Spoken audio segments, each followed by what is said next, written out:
안녕하세요. 저는 이제 50대 후반을 앞두고 있는 주부입니다. 다들 시댁과 관계가 어떠세요? 저는 이 나이쯤 되면 좀 편해질 줄 알았는데 아니더라고요. 남의 편이라 남편이라더니 이제는 정말 영영 남이 되어버렸습니다.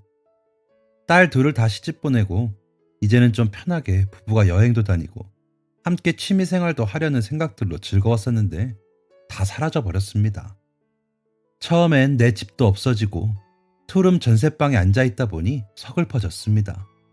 그간 최대한 아낀다고 아끼며 애들 키우느라 전전긍긍하면서도 살다 보면 좋은 끝이 있겠거니 했는데 이혼을 하고 보니 내 인생이 다 허투루 느껴져 이번 명절엔 괜히 눈물만 나더라고요.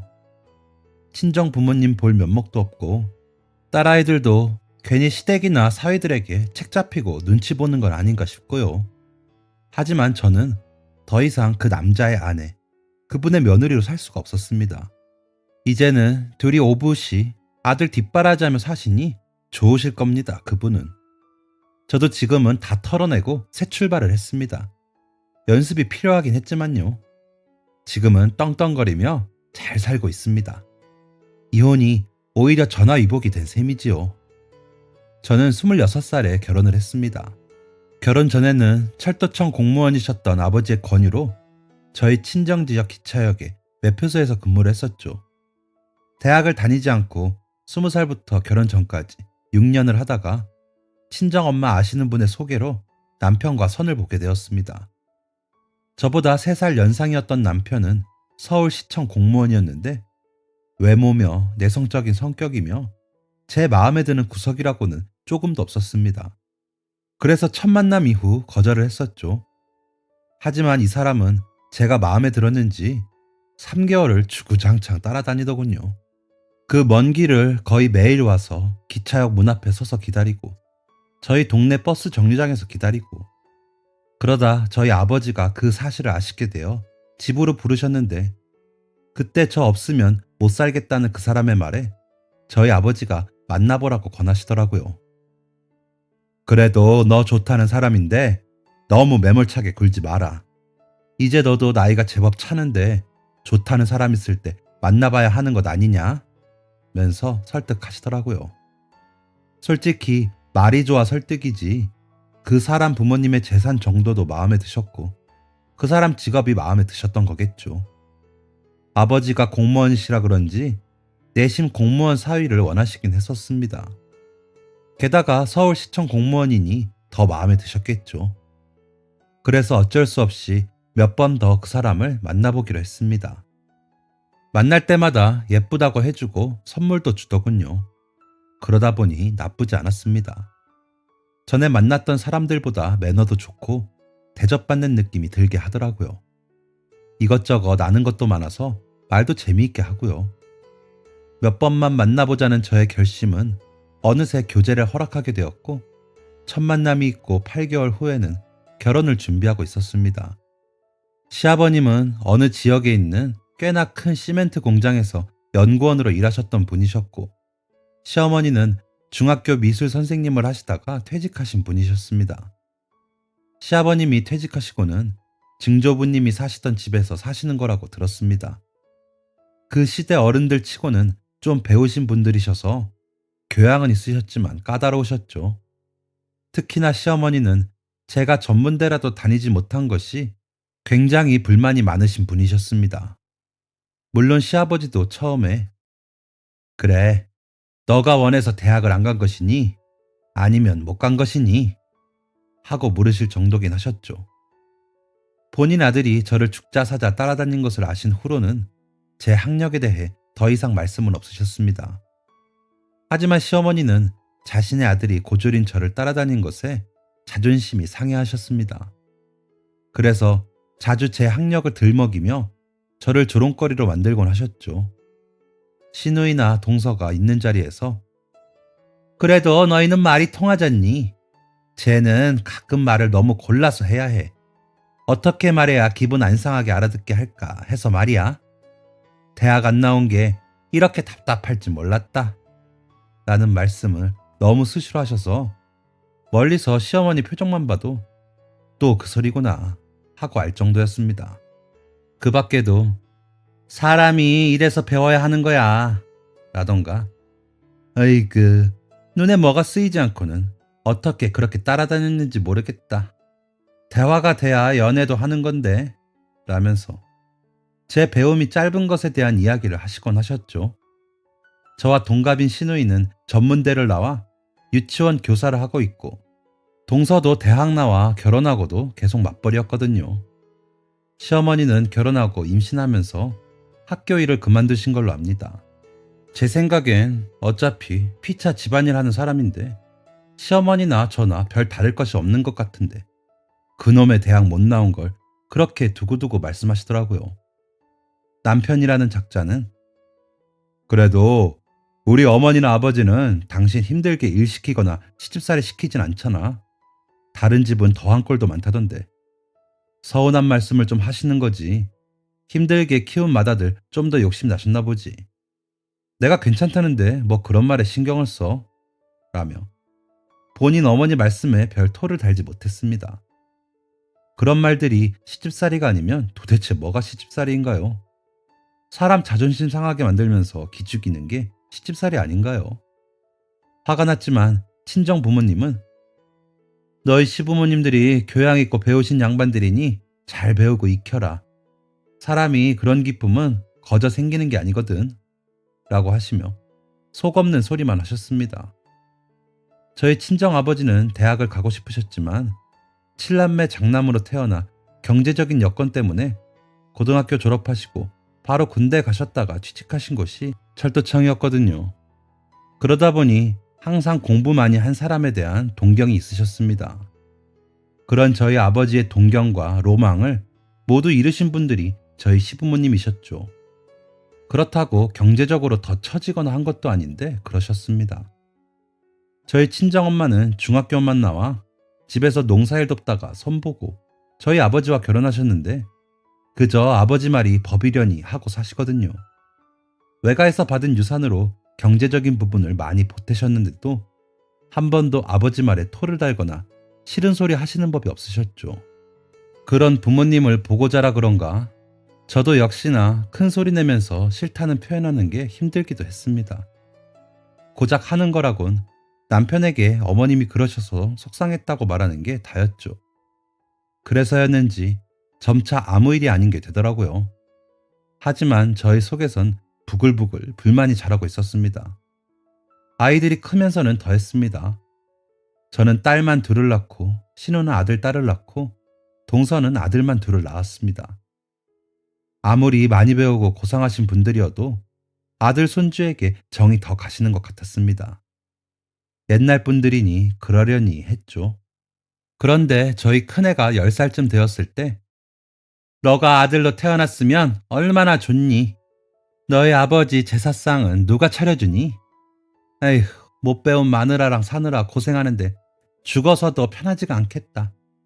아들 하나를 못 낳아서 이렇게 하늘 만드니 세상에 라고 하시더라고요. 순간 머리부터 발끝까지 바늘로 찌르는 것 같았습니다. 온몸이 후끈거리며 속에서 열불이 나 어머님, 저한테 하시는 건 그렇다고 해도 애한테 무슨 말씀하시는 거예요? 라며 부들거리며 이야기했습니다. 시집가서 10년 동안 한 번을 대거리한 적이 없었던 저였기에 시어머니도 놀라셨는지 얘, 말이 그렇다는 거지 뭘 그렇게까지 하니? 너 그거 자격지심이다. 내가 없는 얘기한 것도 아니고 아쉬운 마음에 한마디 한 걸 뭐 그렇게 나서니? 속상했으면 미안하다. 있는 사실도 마음 놓고 말을 못하겠다. 라며 나긋나긋 말씀하시더군요. 시어머니의 그런 태도에 도저히 더 그 자리에 있지 못할 것 같아 아이들 옷을 입혀 시댁에서 나와버렸습니다. 뒤늦게 남편이 따라 나와 괜히 왜 일을 크게 만들어? 어머니가 속상해서 하신 소리를 뭘 그렇게 예민하게 굴어? 라며 저와 아이들을 끌어당기며 다시 시댁으로 데리고 가려고 하더군요. 그때 처음으로 남편에게 소리를 질렀던 것 같습니다. 당신은 바보예요? 자기 안사람 하나 편도 못 들어주더니 이제는 애들이 그런 얘기를 듣는데 참아요? 나한테는 그래도 애들한테는 그러시면 안 되죠. 놔요. 오늘은 그냥 갈 거예요. 당신이나 당신 어머니 곁에서 바보처럼 기분 맞춰요. 라며 택시를 잡아타고는 아이들과 먼저 집으로 왔습니다. 집에 도착해 애들이 먹고 싶다는 떡볶이를 해서 먹이는데 큰애가 그러더라고요. 엄마, 내가 공부 열심히 해서 엄마 기 살려줄게. 나 이번에 시험도 4과목이나 100점이야. 성호는 2개만 100점이래. 라면서 웃는데 마음이 따가웠습니다.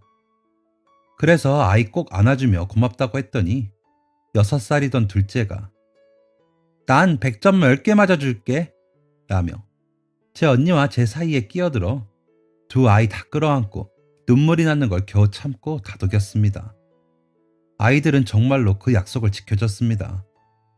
중학교에 가면서 전교 1, 2등을 하더니 대학도 번듯하게 서울의 상위권 대학을 갔죠. 회사도 대기업에 입사해 결혼한 지금도 다닙니다. 그런 반면 동선의 두 아들들은 성적도 고만고만하더니 저희 작은애와 동갑인 큰애는 재수를 해 서울 하위권 대학을 갔다가 졸업 후 공기업 준비를 하다가 실패해 중견기업에 다니고 있고 아직 20대인 둘째는 지방 4년제 대학을 졸업해 지금은 공무원 준비를 한다고 하더라고요. 그런 아이들을 비교하시며 걔집 애들보다 우리 아들들이 더 잘 돼야 하는데 아주 기가 다 빨려 들어갔는지 앞길이 막혔다. 엄마가 더 잘 가르친 건 우리 성호랑 성훈일 텐데 뭐가 문제인지 라고 하면서 대놓고 속상해 하시더라고요. 그런 시어머님 앞에서 남편은 어머니 말씀대로 집안의 아들들이 잘 되면 더 좋죠. 조카들도 저들 나름대로 잘하고 있는 거니까 걱정 마세요. 라며 기분을 맞추더라고요. 애들 아빠가 맞나 싶을 정도였습니다. 애들이 그 모습을 못 바뀔 망정이지 봤으면 얼마나 속상할지 생각도 하고 싶지 않았습니다. 딸들은 자라면서 할머니가 그러시니 친가에 잘 가지 않았습니다. 저희 친정 엄마는 손주들 사랑이 워낙 극진하신 분이라 딸이건 아들이건 아이들에게 항상 잘해주셨어요. 그래서인지 외가에는 자주 가고 싶어 하더라고요. 그런 아이들을 보며 남편은 불만이 많았습니다. 아무리 그래도 너희가 송씨지 거기는 뭐 하려고 그렇게 가냐? 할머니가 그러니까 너희한테 서운한 소리 하시는 거야. 라며 아이들 탓을 하더라고요. 큰애는 그런 남편에게 대꾸도 하지 않은 지 오래고 작은애는 아빠도 외할아버지 될 거면서 왜 그러세요? 라며 가끔 대꾸를 하더라고요. 그럼 헛기침 몇 번 하고는 돌아서서 어머니 요즘 식사 못 하신대 반찬 좀 챙겨봐 가지고 가게 하곤 했었습니다. 입맛도 까다로우신 분이시라 뭘 드시던 입이 짧으신데 그나마 제가 만든 반찬은 드셨거든요. 시누이도 나도 우리 엄마 입에 음식만 맞추기가 엄청 힘든데 아무튼 언니 대단해요 라며 말할 정도니까요. 동서는 처음부터 음식을 할 생각도 없었고요. 맞벌이 하는 사람이라 항상 집안의 행사에서 빠지곤 했거든요. 그러면서 돈으로 때우곤 했었죠. 그러다 보니 제사며 명절 음식, 시부모님 생일상, 각종 집안 행사에서 장보고 음식하고 뒷정리는 항상 다 제 몫이었습니다. 다들 바리바리 싸들고 갈 줄만 알지 누구 하나 돕는 사람은 없었습니다. 시어머니도 이번엔 뭐 하자고 말만 하셨지 주방엔 얼씬도 안 하셨으니까요. 그래도 가끔 시아버지께서 고생한다며 용돈을 주시기도 했죠. 50만 원에서 100만 원까지도 받아봤습니다. 그리고 저희 친정에도 때마다 좋은 선물을 빼놓지 않아 주시기도 했고요. 그래서였는지 그저 감사한 마음으로 챙기면서 부당하거나 억울하다고 생각도 못했던 것 같습니다. 시아버님은 말씀을 많이 하시진 않으셨지만 저희 아이들이 공부를 잘하면 엄마가 훌륭히 가르쳤구나 하시곤 하셨습니다. 그러면서도 조카들에게 더 노력하고 정진하면 너희들도 할 수 있다. 가까이에 배울 점이 있는 사람이 있다는 건 좋은 거야. 사촌지간이지만 좋은 건 배우려고 애쓰고 모르겠는 건 묻고 해라. 라고 하시기도 하셨고요. 그러면 시어머니는 옆에서 다 아는데 잘 안 되는 거지. 굳이 배울 게 뭐가 있어요. 괜히 기만 죽지. 저것들이 얼마나 독하게 공부만 하겠어요. 쟤들 나중에 어떤 사람이랑 결혼할지 몰라도 그 사람들도 힘들겠어요. 애들이 독해서 어느 남자가 좋다고 해요. 하시더라고요. 울컥해 제 표정이라도 변하면 저 봐요. 저 엄마 닮아 독하지. 우리 장남이 그러질 못해서 코가 꿰었지. 라며 목소리 한 번을 높이질 않으시며 말씀하셨습니다. 정말 표정과 말투만 보면 세상 다정한 소리를 하는 것 같은 착각이 들 정도였습니다. 그런 시어머니를 보면서도 아무도 왜 그러시냐는 말을 못한 것도 아마서 그래서가 아닐까 하는 생각도 듭니다. 그냥 제 속만 타들어가고 시댁에 다녀온 날이면 남편이 더 야속해 싸움이 되곤 했습니다. 어릴 적엔 그저 저희 부부를 보며 울먹이던 딸들은 중학생 정도가 되자 제 편을 들며 할머니 흉을 보기 시작하더라고요.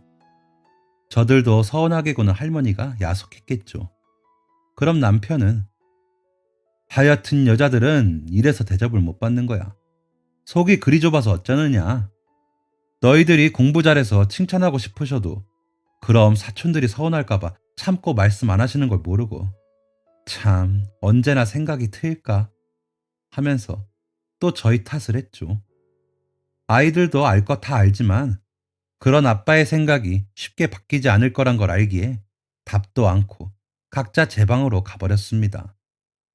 아이들이 그렇게 들어가 버리면 남편은 애들 단속 좀 해. 혹시나 어머니 아버지 앞에서도 말 실수할까봐 내가 아주 매번 노심초사해. 라면서 제게 엄포를 놓곤 했고요. 그렇게 절 힘들게 하시는 시어머니가 계셨지만 그렇다고 다른 문제들은 대놓고 타박을 하시거나 꼬투리 잡으시거나 하시진 않았기에 한번 꼭 참을만 했습니다.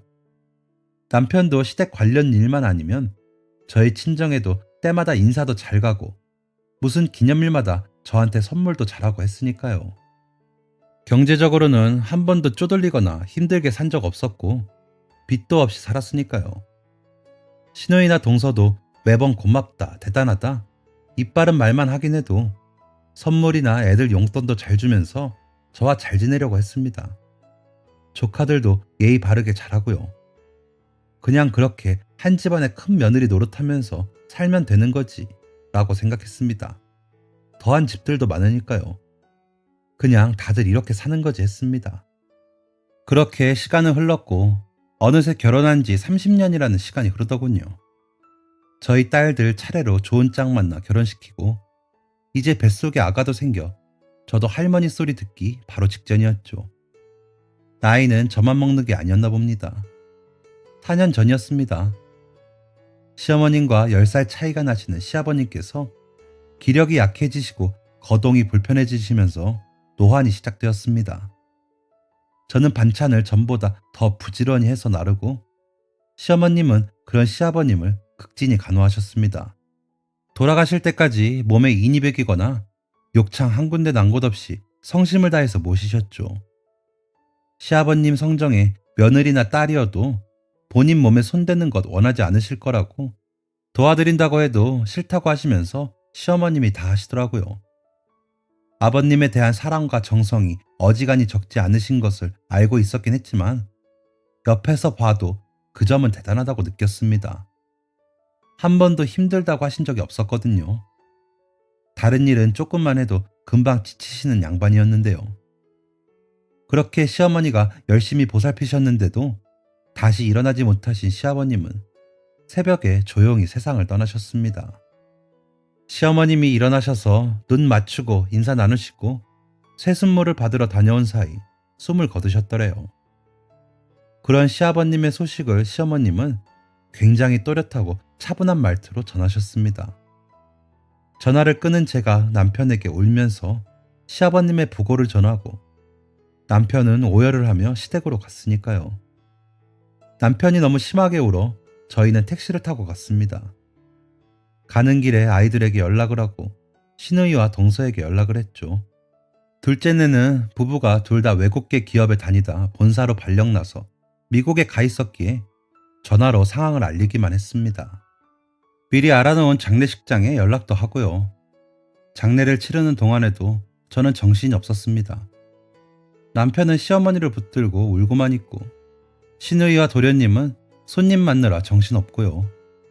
동서는 일이 손에 익지 않아 버거워만 하고요.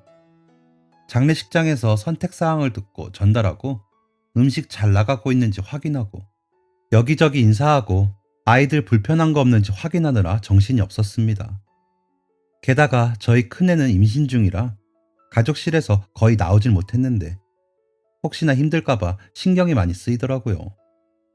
그나마 힘쓰는 일은 사위가 도와줘서 해결하곤 했습니다. 잠깐이나마 쉴 수 있었을 때는 저희 친정 부모님과 오빠가 왔을 때뿐이었습니다.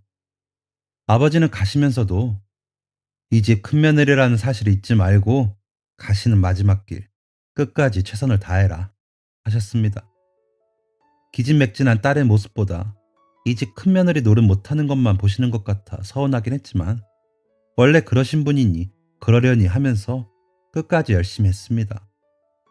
30년을 시부모님으로 모신 분이니 그 세월 동안 쌓인 정이 있었기에 저도 마음이 많이 아프고 슬프기도 했고요. 눈물도 많이 흘렀습니다. 시어머니는 우실 때도 참 교양 있고 품위 있게 우시면서도 구슬프게 흐느끼셨습니다. 그런 시어머니 곁을 지키고 앉아 곡소리 내며 장례식장에 울음소리를 내는 건 남편이었죠. 시누이와 도련님은 그런 자신들의 어머니와 형을 곁에서 묵묵히 바라보며 조용히 눈물을 흘리고요. 시아버님이 생전에 말씀이 많은 분이 아니셨는데 시누이와 도련님은 그걸 많이 닮았었거든요. 그렇게 장례를 치르고 장지에 모시고 나서 저는 바로 몸살이 났습니다. 남편은 목이 쉬어 한 2주는 제대로 된 목소리가 안 나오더라고요. 많이 의지하고 존경하던 아버지를 잃은 사람이라 그 와중에도 더 잘 챙기려고 했습니다. 시어머님 집에 음식도 더 잘 해다 드리고요. 시어머님은 여전히 차분하게 시아버지 짐을 잘 정리하셨습니다. 본인이 직접 다 하시겠다며 그 작은 몸으로 서재며 아버님 옷까지 드리며 차근차근 정리하시곤 상자에 담아두셨더라고요. 그럼 그 상자들을 지하 창고 방으로 옮겨놓는 건 조카들과 도련님이거나 남편이 했습니다. 시댁 지하에 아버님이 취미로 음악 들으시는 방이 있었거든요. 아버님이 돌아가시고는 그 방을 아버님 추모 공간으로 만드는 것이 계획이시라고 했습니다. 그런 모습도 대단하다고 생각이 들었습니다. 50년 넘게 60년 가까이 함께 산 부부가 이별하는 모습이 참 멋지고 아름답다고 느껴졌으니까요. 그렇게 1년은 별 무리 없이 시아버님만 안 계신 것만 빼면 크게 달라진 것 없는 시간이 흘렀습니다. 그러다 어느 순간부터 시어머니가 저희 집으로 오시더라고요. 명절이나 가족 모임이 있는 날이 아니면 남편이 가서 어머님을 모시고 오는 날이 많아졌습니다. 그때는 그냥 너무 집에만 계시니까 일부러 모시고 나오는 거겠지 하면서 별 생각이 없었습니다. 가실 때 반찬 좀 싸드리고 가끔 저녁 먹고 졸리다 하셔서 주무시고 가시기도 했고요. 이불 펴드릴 때 세탁한 이불이 아니면 싫어하시니 덮고 깔고 주무신 이불 세탁하는 게 번거롭긴 했지만 가끔이니 그냥 그러려니 했습니다. 그때 큰애가 낳은 손자가 막 태어났을 때라 큰애네 집까지 반찬을 해날라야 해서 정신이 없었거든요. 큰애가 육아휴직을 끝내고 복직을 하려면 아이를 봐줄 사람이 필요한데 제가 맡기로 했거든요. 사부인은 지금도 일을 하시는 분이라 제가 할 수밖에 없는 상황이기도 했고요. 그러길 한 6개월 흘렀을까요? 주말이라 큰애네 집에도 안 가니 오랜만에 낮잠이나 자려고 누웠는데 인기척이 나더라고요.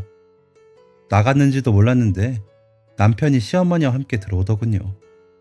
깜짝 놀라 일어나 어머님 말씀도 없이 오셨어요. 저는 좀 고단해서 눈 좀 더 붙일까 했어요. 식사하셨어요? 라고 여쭈니 예, 너는 무슨 여자가 낮잠이니? 아주 팔자가 늘어졌다. 곧 점심때인데 어쩌려고 잠을 자? 하시더라고요. 하연이 집에 안 가는 날이라 좀 쉬어볼까 했어요. 어머님 댁에도 어제 다녀와서 주말엔 좀 쉴까 했죠. 라며 억지로 웃으며 대답했더니 그러게 덜컥 애는 왜 맡아? 그래봤자 외할머니가 그 일을 왜 해주고 있어? 괜한데 기운 쏟지 마라. 그러다 너 골병 들면 그거 누가 감당하니? 너희 남편만 나중에 고생시키는 거지. 라고 하시는데 기분이 상하더라고요. 내 새끼 사정 봐서 하는 거지. 제가 무슨 덕을 보겠다고 그러고 있겠어요. 그래도 잘 배운 내 딸이 조금이라도 더 잘 되길 바라는 거죠. 그래서 속으로 고를 내고 있는데 한마디 더 하시더라고요. 그러게 적당히 해서 시집갔으면 얼마나 좋아. 괜히 계집애가 너무 잘나게 굴어서는 시집가서 그게 뭐니. 배운 게 아깝고 어쩌고. 제 자식도 스스로 못 키우는 엄마가 무슨 엄마야. 아주 잘난 척하느라 여러 사람 고생시키는구나 라고요. 그래서 어머님, 제 새끼 잘난 덕으로 제가 손주한테 사랑 줄 수 있어 좋은데요. 제가 좋아서 하는 거예요. 애들 벌이 좋아서 사람 쓸 수도 있지만 요즘 무서운 뉴스도 많고 해서 제가 하고 싶어 하는 거예요. 라면서 차를 건네며 억지로 웃었습니다. 그런 저를 차분히 보시던 시어머님은 그래, 자식 잘 두고 고생해서 좋겠다 라며 차를 드시더군요. 눈치 없는 남편은 어머니, 오늘은 저녁도 드시고 주무시고 가세요. 내일 일요일이니 저랑 아침에 공원에 산책도 가시고요. 하면서 희죽거리고 있더군요. 다음날 저녁까지도 속이 부글거리는 게 찾아지지 않아 혼자 씩씩거리고 있는데 남편이 어제부터 왜 그래? 속이 안 좋아? 약을 좀 먹지 그래? 하면서 제 어깨를 주무르기에 아니, 당신은 좀 애들 편 좀 들어주면 어디가 덧나요? 당신도 할아버지잖아요. 지우 예쁘다고 물고 빠는 사람이 왜 어머니 앞에서는 꿀먹은 벙어리예요? 라며 화를 냈습니다. 그러자 아니, 어머니가 그걸 몰라서 하시는 말씀이시겠어?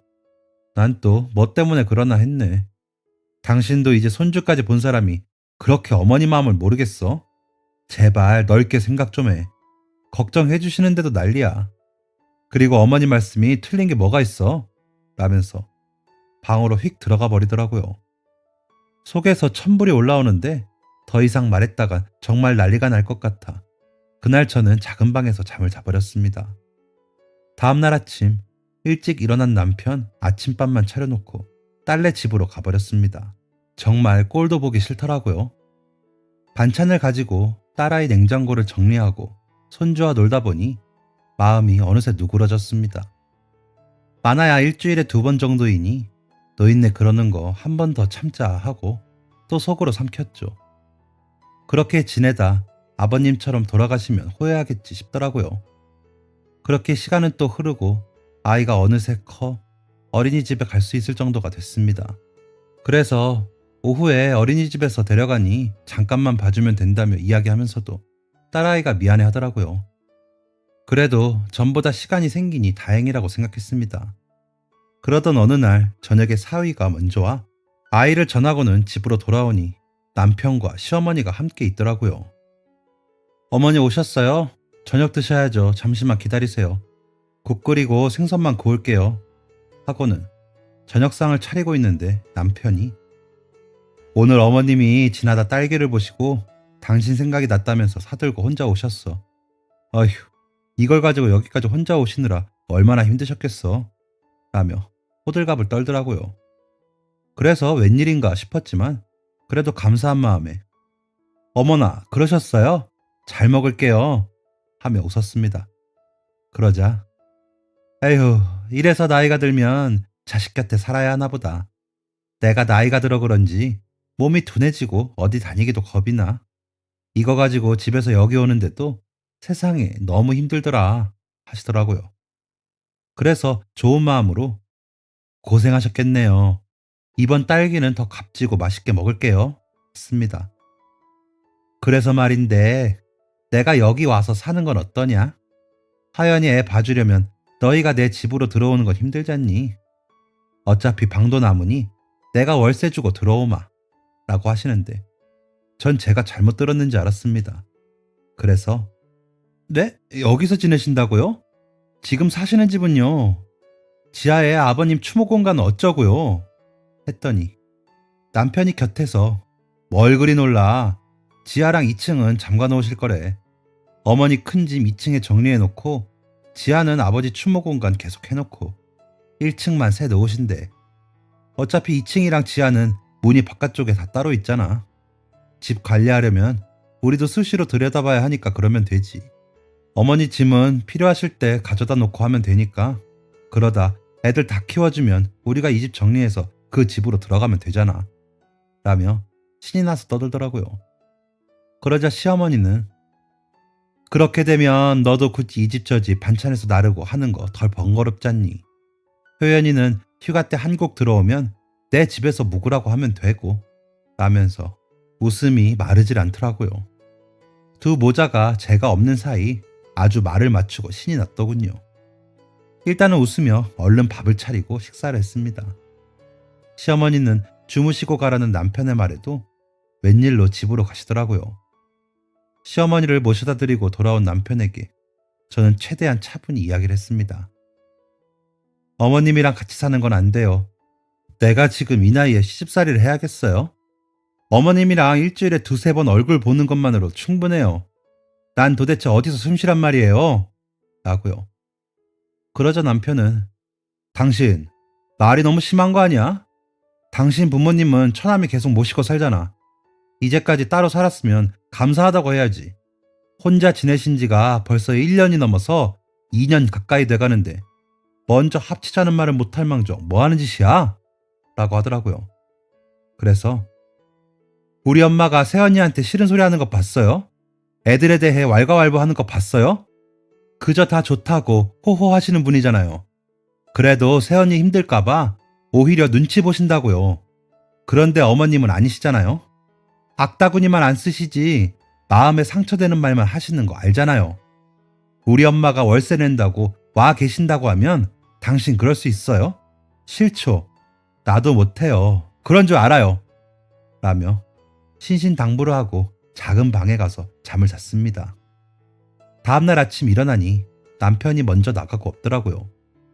그러려니 하고 집 청소며 빨래를 하고 딸네 집에 가져갈 반찬을 챙겨 딸네 집으로 갔습니다. 딸네 도착해 청소를 하고 빨래를 하면서도 부하가 치밀더라고요. 함께 사시면 또 얼마나 이런 문제로 제 속을 긁을지 연상되어 머리가 어지럽더라고요. 저녁에 집에 들어가 저녁상을 차리는데도 별 말이 없기에 저도 아무 말 없이 밥만 차려놨습니다.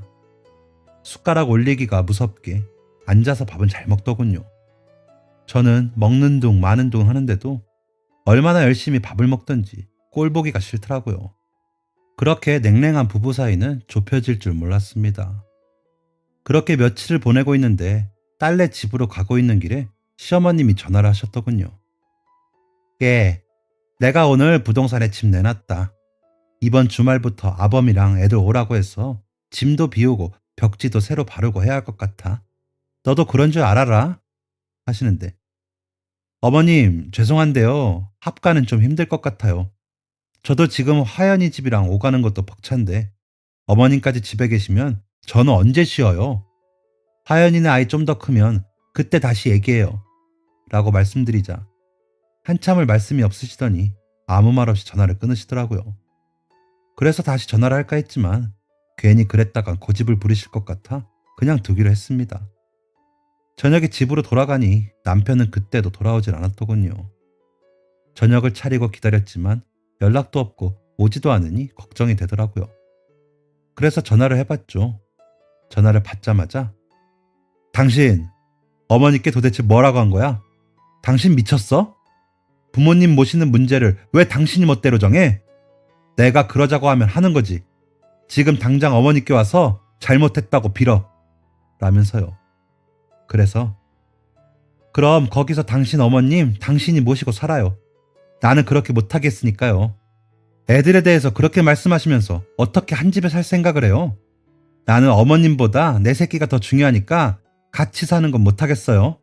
라고 말하고는 제가 먼저 전화를 끊었습니다. 그러고 그날 밤 집으로 오지는 않더니 문자를 보냈더군요. 내가 그나마 당신과 결혼 생활을 이어갈 수 있었던 건 간혹 불평을 늘어놓아도 우리 부모님을 성실히 모셨기 때문이야. 그런데 지금 우리 어머니를 이렇게 야박하게 대하는 태도는 용서할 수가 없어. 이럴 거면 이혼해. 내 재산 한 푼도 못 주니까 빈몸으로 나가서 딸한테 가서 얹혀 살던지 해. 결혼 생활 내내 먹여주고 재워줬으면 된 거잖아? 라고요. 그래서 내가 결혼할 때 나 아니면 죽는다기에 얼마나 대단히 잘해주나 하고 속아서 결혼한 내가 미쳤지. 그래, 이혼합시다. 하지만 빈손으로 못 나가지. 변호사 알아볼 테니 당신도 그렇게 해. 세월이 있는데 재산 절반은 내 거고 위자료도 톡톡히 줘야 할 거야. 라고 답장을 했습니다. 그리고는 딸아이에게 남편과 저의 문자 내용을 보내고는 전화를 해 그동안의 일들을 이야기했습니다. 조용히 듣던 딸은 엄마, 내 친구 중에 이혼 전문 변호사가 있어. 내가 소개해 줄게. 아버지한테는 내가 연락할 테니까 엄마는 연락 와도 받지 마. 엄마 그리고 일단 내일 짐 대강 싸서 우리 집으로 와요. 라고 하더라고요. 다음날 딸아이의 말대로 대강 짐을 싸서 딸아이 집으로 갔습니다. 사위 보기가 민망했지만 그래도 걱정 말라고 이야기해주는 덩에 마음이 놓이더라고요. 사위는 사위대로 남편을 만나고 왔는지 이야기를 전해주는데 부모가 다투면 화해를 시켜야지 더 갈라놓는 게 자식이 할 도리냐? 하면서 역정을 냈다고 하더라고요. 그러자 딸아이는 오죽했으면 이라고 말하며 저에게 엄마 마음 약해지지 마. 이제는 엄마 인생 살 때야 라면서 당부를 하더라고요. 지 언니에게 소식을 들은 둘째도 전화를 해 엄마 잘했어. 할머니랑 어떻게 살아? 이참에 미국으로 올래? 하더군요. 친정에 알려야 하는데 차마 입이 떨어지지가 않았습니다. 그래서 미루고 미루다 딸내 온 지 일주일쯤 되었을 때 친정으로 전화를 했습니다. 때마침 어머니가 전화를 받으셨기에 안부를 물어보며 빙빙 말을 돌리고 있자니 화연이한테 얘기 들었다. 언제 전화 하나 했어? 마음고생 많았지? 그 양반 그 소리 할 줄 알았어. 잘했어. 나도 송서방한테 한 소리 했다. 나도 이 시골에서 그만 살고 싶으니 서울 가서 월세 내고 살게 방 하나 내어달라고. 그렇게 할 테냐고. 그랬더니 어머님이랑 저희 어머니는 다르지 않습니까? 라고 하기에 이혼하라고 했어. 아주 뻔뻔하기가 말할 수 없잖니? 내가 너 몫으로 떼어놓은 땅도 있어. 여차하면 그거 팔아줄 테니까 그런 놈이랑은 헤어져. 너 대학 못 나왔다고 평생을 시달리게 했으면서 어디 늙음하게 시집살이까지 시키려고 해? 라며 우시더라고요. 죄송한 마음에 한참을 울다 엄마는 아버지 어떻게 참고 견뎠어? 라고 물었습니다. 너희 아버지는 그래도 항상 내 편이었어. 나한테 이거는 해줘 라고 하면서도 너희 할머니나 동생들이 나에 대해 입이라도 뗄라치면 아주 가차없이 불호령을 내렸지. 그래서 나 위해주는 건 내 신랑밖에 없구나 싶어 살았어. 송서방처럼 그러면 어떻게 사니? 라고 하시더라고요. 그 말을 들으니 제가 이혼을 하기로 한 게 잘했다는 생각이 들더라고요. 제가 그간 참은 게 억울해지더라고요. 그리고 우리 어머니한테까지 그렇게 말한 남편에게 정이 더 떨어졌습니다. 그렇게 이혼 소송은 시작됐고 남편의 재산은 정확히 5대5로 나뉘었습니다. 저희가 살던 집은 다 팔아 정리했고 남편 명의의 저축금들도 반이 제게 돌아왔죠. 위자료는 2천만 원을 받게 되었습니다. 남편은 그 부분에 특히나 반발이 심했는데 노모를 부양하지 않는 제가 위자료를 줘야 한다고 주장하더라고요. 그리고 자식들까지 본인에게 등 돌리게 만들었다며 자신의 피해가 너무 크다고요. 하지만 집안 대소사를 다 맡아하고 오랜 가사 노동을 하며 성실히 집안을 돌보았으나 모욕을 받은 점과 무시를 당한 점이 참작되어 제가 위자료를 받게 되었습니다. 이혼이 마무리되기까지 1년이 꼬박 걸리더라고요. 그때 받은 돈으로 지금 살고 있는 빌라 투룸을 얻고 나머지 돈으로 생활비를 했습니다. 딸아이가 아이 봐주는 값으로 전부터 주던 돈을 조금 더 챙겨주기도 하고요. 그 가부장적인 친정아버지도 전 남편에게 호되게 한 소리 하셨나 보더라고요. 딸들도 잘했다고 하지만 저들 살기 바쁘니 엄마를 지금 이상 보살피는 건 좀 힘들 것 같아 조용히 혼자 지냈습니다. 하지만 매번 제일 바쁘던 사람이 할 일이 사라지니 조금은 우울해지더라고요. 코로나 때문에 혼자라도 여기저기 움직이기가 눈치도 보이는 시기도 하고 말이죠. 그렇지만 괜한 소리 안 들어서 골치 아플 일도 없어 좋기도 하더라고요. 좀 더 편하게 지내는 연습을 해야 했습니다. 곰곰이 생각하다가 무작정 친정으로 내려갔습니다. 처음엔 아버지가 내리시는 호통에 온몸이 오그라드는 것 같았습니다. 하지만 아버지도 제가 안쓰러우셨는지 다음 날부터는 별 말씀이 없으시더라고요. 그리고 삶에 여유가 생기니 예전에는 눈에 들어오지 않던 게 들어오기 시작했죠. 친정은 옛날 동네이긴 했지만 관광객이 많은 동네라 식당이 잘 되더라고요. 그런데 동네 특산물인 주재료인 식당이 다수다 보니 제한적이더군요. 그래서 생각했죠. 제가 자주 가던 식당 같은 스타일로 차리면 좋겠다는 생각이 들더라고요. 간단한 식사와 분식도 파는 식당이었는데 깔끔한 주방을 보여주면서 과감한 색상의 인테리어를 해서인지 젊은 사람들도 많이 가더라고요. 그래서 그 식당을 벤치마킹하기로 했습니다. 관광객들이 간단한 식사를 원하는 사람들은 먹을 식사를 찾기가 힘든 동네라 수익성이 나쁘지 않겠다 싶더라고요. 그래서 집도 내놓고 다 정리해 친정에 아예 놀러 앉기로 했습니다. 아버지는 눈치를 주시긴 했지만 장사가 잘 되자 좋아하십니다. 엄마는 서울 살더니 이렇게 세련된 데를 열 생각을 했냐며 간식으로 너무 좋다고 하시더라고요. 서울보다는 덜 달게, 더 담백하게 간을 하다 보니 동네 분들도 좋아하시더라고요. 저번 달 매출은 코로나 때문에 어려운 와중에도 개점 이후 가장 높은 매출을 찍었습니다. 동네 분들과 지역 학생들도 많이 찾아 관광객만 기다리지 않아도 되어 시기에 상관없이 잘 시작한 것 같습니다. 30년 동안 시댁이며 애들에게 반찬을 해다 바친 게 영 허송세월은 아니었나 봐요. 남편은 아이들한테 계속 연락을 하며 자기 힘들다는 이야기를 하나 본데 애들도 받아주질 않는다고 합니다. 둘이서 알콩달콩 살면 될 걸 왜 그러나 모르겠습니다. 동서도 전화를 해 레시피 좀 알려달라고 성화를 부리기에 알려주긴 했는데 과연 그 맛을 낼지 궁금하네요.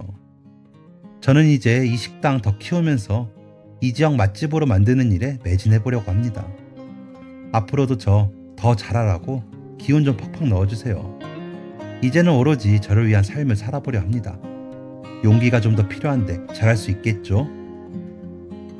지금까지 사연 들어주셔서 감사합니다. 사연이 재밌으셨다면 구독과 좋아요를 눌러주세요. 감사합니다. 안녕히 계세요.